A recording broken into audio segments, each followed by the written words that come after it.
Matt and Tyler with you on a Thursday crossover, Titans and Lions. All right, Tyler, you go first here. What are some keys for the Titans? How do they steal one at Ford Field? Well, I said it at the top of the show. The reality for the Titans is this is going to be a very difficult game to win no matter what. But if they're going to do it, they're going to need to run the ball. They're going to need to force turnovers, and they're going to need something special.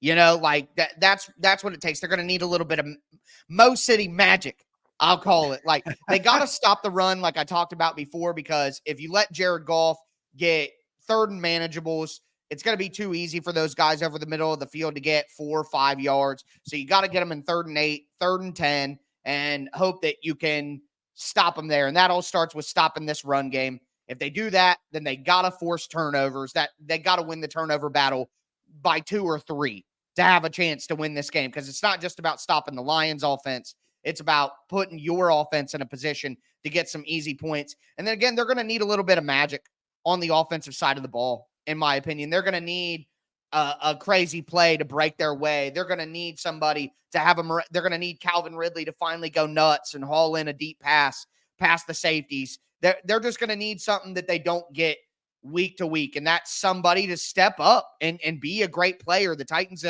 have kind of, when they've been good, they've just kind of done, it's been tight end screens. It's been a quick, 8 to 10 over the middle, but they haven't had any deep explosive plays in the passing game for quite some time now. So they're just going to need somebody to step up and make a play. So run the ball, get the Lions in 3rd and long, create some turnovers, and hope for a little bit of magic on a couple of plays on offense where the football just breaks your way and something happens. I mean, that's all they can hope for here. But the odds are this is just a total mismatch in terms of talent on a roster and the setup of a team and the culture and being on the road in Detroit. Just nothing favors the Titans in this one. So they're going to need a little bit of magic to be able to win this.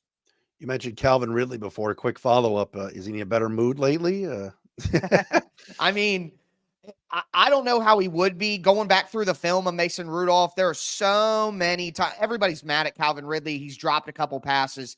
I mean, you look at the best wide receivers in the league, you're going to see their names at the top of the list in drops too. Tyreek Hill, DK Metcalf, Debo Samuel. Like, those are the guys who have dropped the football the most over the last 5 years. So you can make up for that with great plays, but he's been open so much. A top 5 player in the NFL at creating separation this season, and he just doesn't get the football a lot of the time. So I know it's been ugly for him, but I can't take aim at Calvin Ridley. He's open and he ain't getting the ball. Interesting for the Lions, just to transition here, some keys is not to take this team lightly. I don't think they will. Under Dan Campbell, this team is all business. Right. They are 1 week at a time. But again, the look ahead to next week, 4:25, Fox, in that primetime window at Green Bay and Lambeau Field, I think is a huge game for this football team. And they've had success at Lambeau the last couple of years. And, you sandwich this game between at Minnesota and at Green Bay. It just, like you said, it's a letdown. It's a trap, and the Lions can't allow that to happen. They've got to play good football, take care of the football. Last thing you want to be doing is giving Rudolph and that Titan offense, which isn't great, like you said, but just a short field. Right. No gifts this week. Just play your game, do your thing, run the football, and be smart about it. I think that is going to be a big key for the Lions. Blocking Jeffrey Simmons, I'm a big fan. Obviously, the Lions. Interior offensive line has done some very good things, but this is a guy that's a game wrecker. And I think that would be a key for the Lions anytime. And also kind of, again, the edge rushing situation, finding out what you have, and also finding out maybe about another receiver with Jamison Williams out. Who steps up?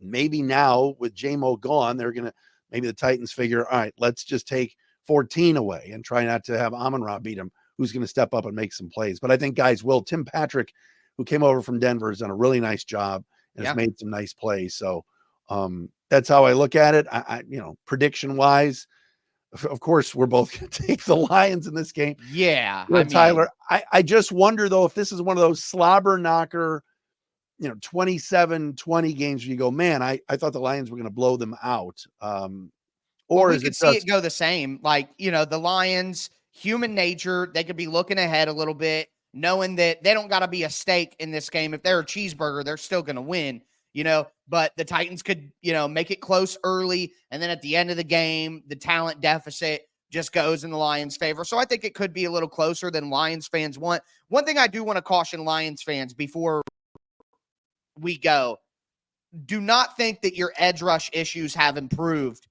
if you do well against the Titans. The Titans' right tackle position is an absolute disaster right now. The coach even called it a big problem in the media. So whether it's Nicholas Petit-Ferrer, Leroy Watson, they sign Isaiah Prince, who used to play right tackle for the Bengals during their Super Bowl run where they had a miserable offensive line.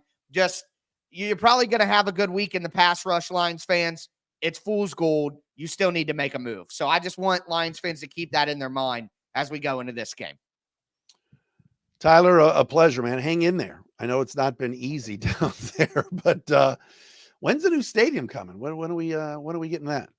It comes out in 2027 is what the expectation is right now, that's when they will go into it. And honestly, I've been looking at that as a lot of people want to fire Rand Carthon, the Titans GM, and fire Brian Callahan because their expectations for the season have been subverted so far. But to me, you give this group, the coach, the GM, until the new stadium opens. If things don't get better in the final season before the new stadium 2026, then you cut bait with everybody, hire new people, re-energize the fan base, and go into the new stadium with a little bit more hope. But 2027 is the expectation right now.